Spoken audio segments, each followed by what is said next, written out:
From the earliest writings of man, we know that the human race has been comprised of the haves and the have-nots. When I was a kid back during the Great Depression, I was obsessed with a desire to know what invisible something separated the haves from the have-nots, being a have-not. I wanted to know why so few managed to be well off financially in a country where success is available to everyone. For example, in checking the Statistical Abstract of the United States, published by the Bureau of the Census, I discovered, just lately, that only 10% of the men in this country, 65 years of age and older, have incomes of $6,000 or more a year. More than 80% of all men 65 or older have incomes under $4,000 a year. Only 7.6% have incomes between $7,000 and $10,000 a year, and only 3.7% have incomes of $10,000 a year or more. A man starts his working career in his 20s, often earlier. He's fortunate in that he lives in the free world. He has better than 40 years to make the grade financially in the richest country on earth. Yet, according to the statistics, only about 10 out of 100 will be financially secure by the time 65 rolls around, and only about 4 men out of 100 will be financially comfortable. Now, why? Well, let me tell you how to find out for yourself. Conduct your own survey. Start down the street in your neighborhood on any Saturday or Sunday and ask the man of every house 2 questions. The first question is, what are you doing at the present time to increase your income now? That is, how much do you want to earn? And when you've evaluated the blank stare you get in response to that question, ask question number 2, which goes, how much money are you planning to be worth at age 65? Now, when the silence becomes too unnerving, thank him and move on to the next house. Ask 50 men, 100, 1,000, until you're completely convinced that the reason men don't make more money during their working lives, and the reason men aren't financially independent by the time they're 65, is simply that they seldom, if ever, do any constructive thinking on either subject. It's that simple, unfortunately. The reason it's so easy to earn far more money than the average man earns in this country is that so very few, are going about it the right way. This is a race without enough contestants to bother about. The few who are really in the race can all be winners. Some will finish ahead of the others, but even the man who finishes last in this race will be financially secure. Most people, more than 90%, aren't even in the race. To prove it, ask yourself the 2 survey questions. Up until the time you started listening to this message, what were your plans for increasing your income? How much do you want to earn? And how much money had you decided to be worth by the time you're 65? You see, people who earn large incomes aren't lucky, and they're not crooks as those without money are so fond of pretending, nor are they endowed with more brains or talent necessarily than their friends and neighbors, nor are they privy to occult secrets, and only a very few were lucky enough to have had rich fathers or grandfathers. Most of the people earning the big incomes today started the same way you and I did, and most other people. The only difference between the men who earn big incomes and those who earn small incomes is that those earning big incomes decided to earn more. They're the people who made it their business to earn more. You see, a woman who does not think about baking an apple pie for dinner tonight will never think of looking up the recipe for apple pie. Without the decision for pie, there's no motivation for checking out the recipe. A man who does not think about driving his car to St. Louis, Missouri, or Nacogdoches, Texas, will never get road maps which show how to get to St. Louis or Nacogdoches. And a man who never decides to earn more money will never think of learning how, of looking up the rules for earning more money. You see, people do what they make up their minds to do. So get rid of the ancient superstition once and for all that people who earn big money are special people, or lucky, or get the breaks, or had money to begin with, or knew someone, or are smarter, or anything else. These are alibis. They can all be disproved 1,000 times. The reason there are so many of these alibis around is that men who fail to make the grade financially are seldom honest enough to just admit that they really didn't try and keep trying. So in order to justify their failure, in order to remain seated, they dream up and pass along these old alibis. We're all self-made, but only the successful will admit it. I once had occasion to visit Charleston, South Carolina. I'd never been there before, so I hired a taxi to drive me around the historic old town. I particularly wanted to see the battery where that famous shot was fired on Fort Sumter. Along this beautiful drive, some of Charleston's oldest and finest homes look out over the bay. I commented to my cab driver on what lovely homes they were, and he said, yes, some of those homes have 40 rooms. And then he thought a moment and he said, and every one of them is owned by a crook. This is how the have-nots justify themselves and their lot in life. I didn't say anything because I didn't feel I was entitled to advise him or try to straighten out his thinking. This is a free country where as long as he doesn't hurt others, everyone has the unalienable right to be just as wrong as he wants to be. As Thomas R. Lounsbury, the American scholar and educator, put it, we must view with profound respect the infinite capacity of the human mind to resist the inroads of useful knowledge. My taxi driver and men and women like him all over the world have been kidding themselves and holding themselves down and refusing the bounty and abundance of the world for centuries. Knowledge is available to everyone. We can either listen to those qualified to teach us, or we can go along with those ancient stumbling blocks we get from people who don't know any more than we do. The truth, incidentally, about those homes along that beautiful drive is that they were built by the men and women who made the largest contribution to the city of Charleston. In just a moment, I'm going to give you the formula for getting rich, but before I do, I want to remind you of something. Before a jet pilot begins his takeoff from an airport, he carefully goes over a checklist, item by item.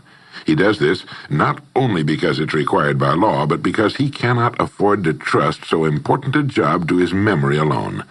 He has another checklist that he goes over just as carefully before he begins his letdown at his destination. He does this without fail every time he takes off and every time he lands. Well, I think living successfully is as important as flying an airplane. And because of this, I think each of us needs a checklist too. And that's why there's one included with this cassette. We need a checklist to go over item by item before we take off in the morning and before we drop off to sleep every night. So I want to recommend that you affix the checklist to your bathroom mirror. Stare at it as you brush your teeth in the morning and stare at it again as you prepare for bed at night. Go over each item, and as you do, think of what each item represents. Now here's number one. It's the formula for getting rich. It also explains why you're in your present position, whether you're earning $6,000 a year or $16,000 or $60,000 or $600,000. It applies to every adult, whether he's employed or unemployed. It applies to the richest man and to the poorest, and every person in between. And here it is. Our rewards in life will always be in exact proportion to our contribution, our service. Now that's what the formula means as the first item on your checklist. Memorize it. Our rewards in life will always be in exact proportion to our contribution, our service. Listen to it, think about it until you know it emotionally as well as intellectually.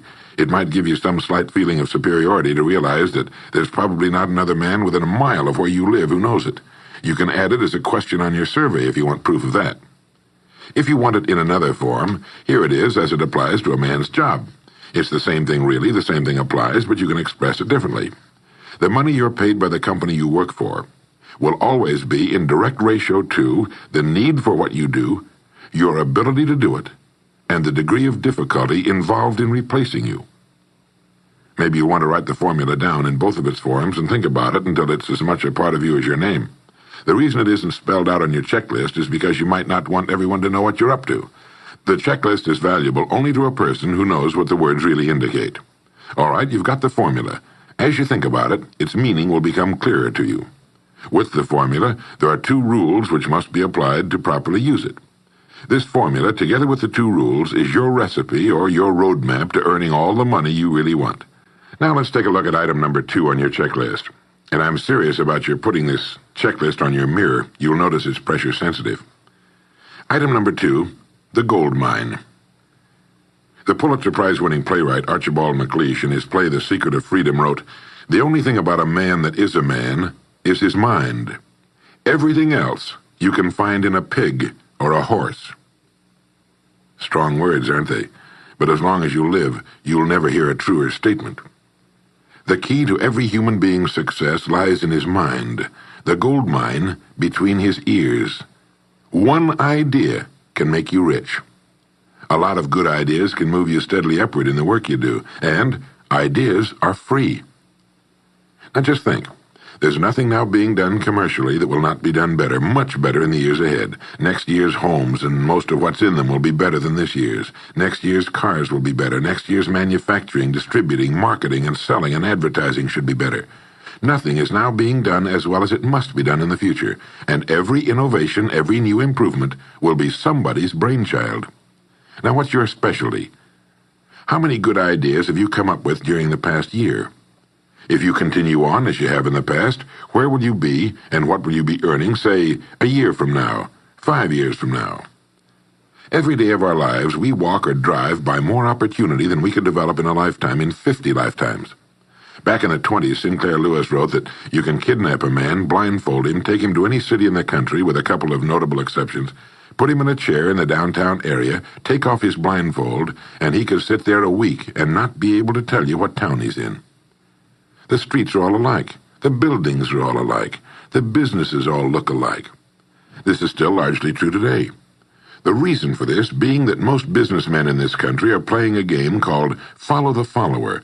If a man goes into business, no matter what line it happens to be, the first thing he does is make certain that his place of business, outside and inside, looks exactly like every other place of business of that type in the country. Do you know why? It's because he's been playing copycat since he was a year old and does it without thinking about it.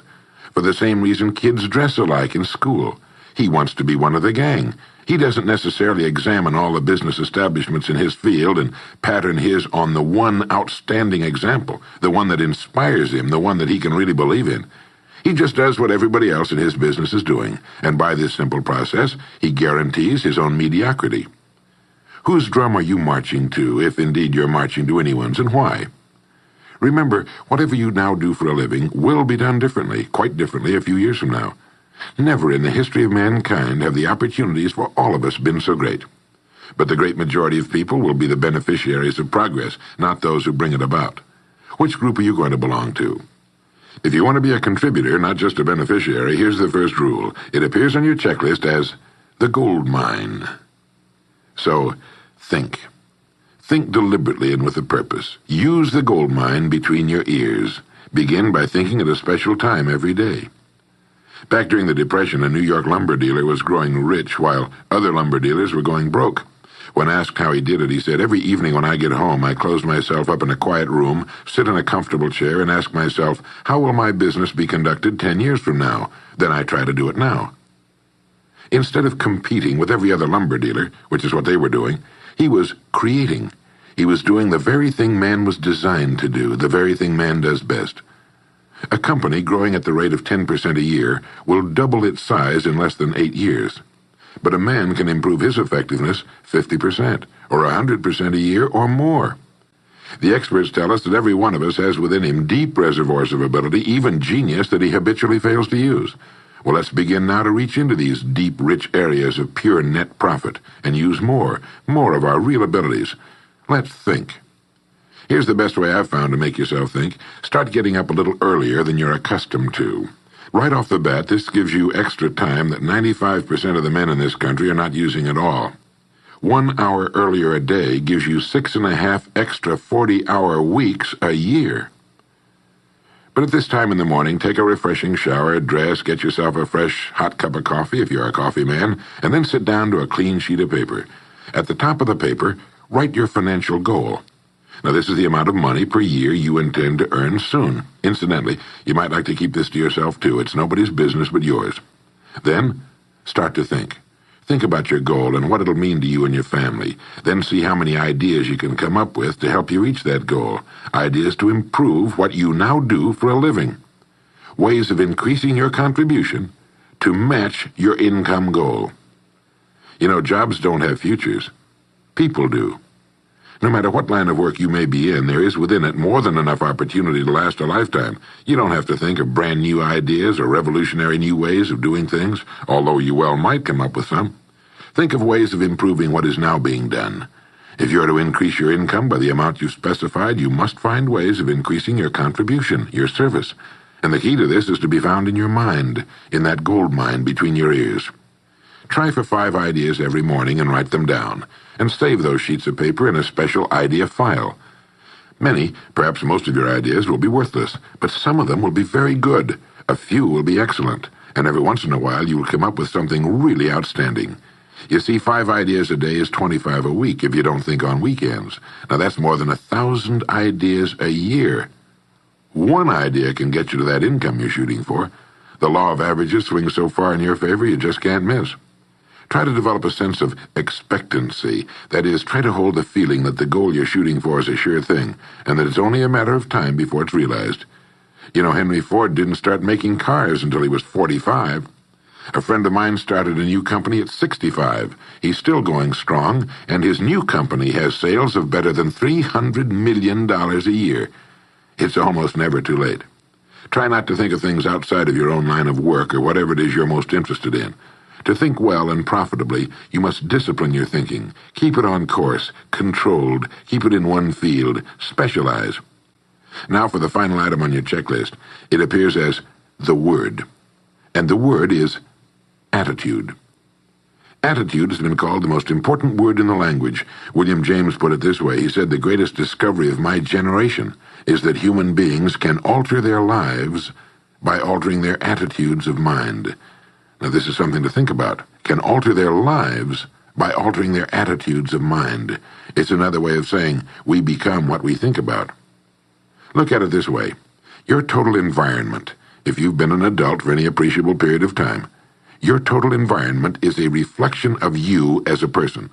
The house and the neighborhood in which you live, the car you drive, the clothes you wear, the job you do, the people with whom you regularly associate. Your total environment is an exact and merciless mirror of you as a human being. Now, if you feel your environment can stand some improvement, you have only to improve your attitude, and your world will gradually change to reflect the changing person. Here's how to change your attitude. Beginning now, begin to act as would the person you most want to become. Now that is, if you were already in possession of the goal you're shooting for, how would you conduct yourself in all of your affairs?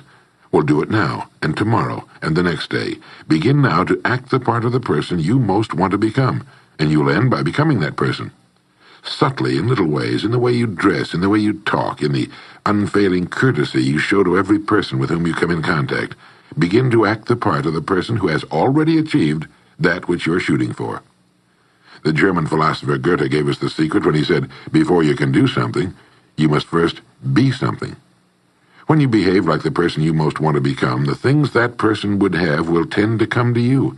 It's simply cause and effect. Don't be in too big a hurry. It takes longer to build a skyscraper than a chicken coop. Build slowly, steadily, and well. Then when you make it, you'll keep it. You'll stay on top. Always be suspicious of the so-called get-rich-quick scheme or sudden success. Never forget that word, attitude. It's your attitude toward the people with whom you come in contact that will determine their attitudes toward you. The person with the great attitude toward life and the world is the person other people call lucky. He's not lucky. He's just using our old friend, cause and effect. His causes are excellent, and his effects have to be just as good. Well, that's it. 3 things to remember. 3 things to practice every day. If you spent 16 hours a day, 7 days a week, practicing your golf swing, in a relatively short time, you'd have a grooved, beautiful swing like the pros. So practice your new attitude every day, every waking hour. Practice thinking a few minutes every morning, and you'll find yourself thinking all day long. And remember the formula. Our rewards in life will always be in exact proportion to our contribution, our service. Go over the ideas in this message every day until they're as much a part of you as your name and your temporary address. You'll notice that each time you listen, you'll hear something new. You'll get a new idea you failed to get before. This is Earl Nightingale, and thank you.